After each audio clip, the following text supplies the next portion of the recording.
Hey friends, welcome back to Nuggets of Gold. It's been a little while, but an incident happened that brought me back to the camera today. My wife and I were running in a half marathon a couple days ago. After the half marathon, we needed to stop by a store to pick something up. I walked into Walmart. I was sweaty. I was smelly. I was in whatever kind of mental shape a person is in after they have run 13 miles. And the first thing that I needed to do was my business. I needed to get into the restroom. And so I walked into the front door and walked into the bathroom at the front of the store, went into the stall, did what needed to be done. No details are needed on that. I walked out of the stall, headed for the sink area, and who was there at the sink?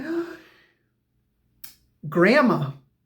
Grandma was there. Not my grandma, probably not your grandma, but somebody's grandma was there, and she was startled, and I was startled. What is grandma doing in the guy's bathroom? And then in the course of about half a second, my eyes blazed around, realized there is no urinals in this bathroom, and grandma hadn't accidentally come into the men's bathroom, but Thomas, sweaty, smelly Thomas, had come into the ladies' bathroom. I smiled my biggest smile at grandma and walked out and walked into the correct bathroom to wash my hands with other fellows my own gender. That was, exciting, silly, and it brought to mind a particular verse that I want to share with you today. Don't know when you've had that kind of experience. Don't know when you've walked in the wrong room at the wrong time through the wrong door. But 1 Peter 5, verse 8 says this, be sober-minded, be watchful. Your adversary, the devil, prowls around like a roaring lion, seeking someone to devour. Be watchful at all times. The scripture tells us here, keep your eyes open, be sober-minded, think clearly. Don't get lazy in your brain, not even when you're walking through Walmart. During the long run, during the half marathon, I was extremely watchful for where I was stepping. I don't want to step in a hole. I don't want to trip on a crack and wreck my race. I was extremely attentive. But now after the race, after my time of focus, I let my guard down and it led me into the ladies' bathroom.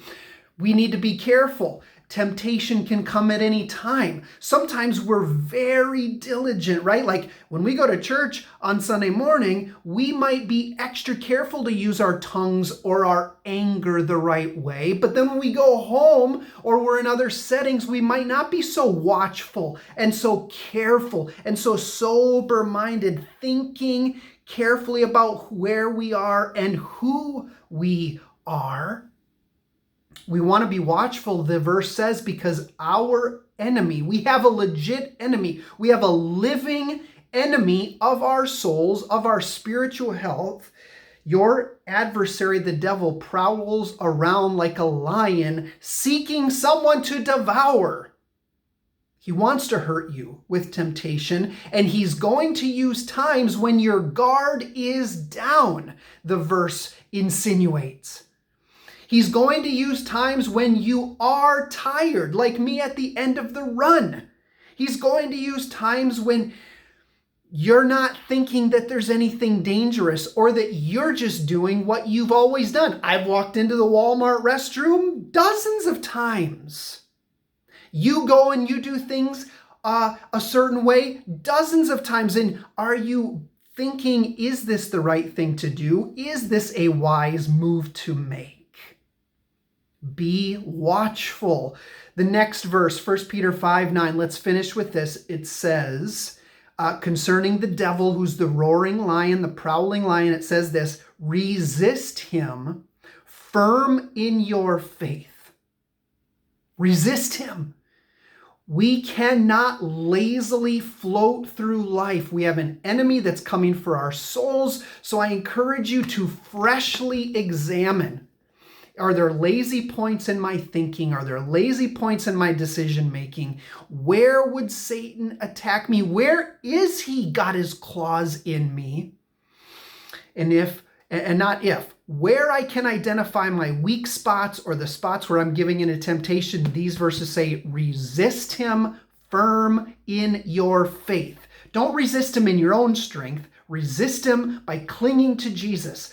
Firm in your faith that Jesus is better, Jesus is stronger, and he's a much better leader than you or the devil is. Jesus, our great leader, can lead us through those lazy times of temptation. We'll see you next time.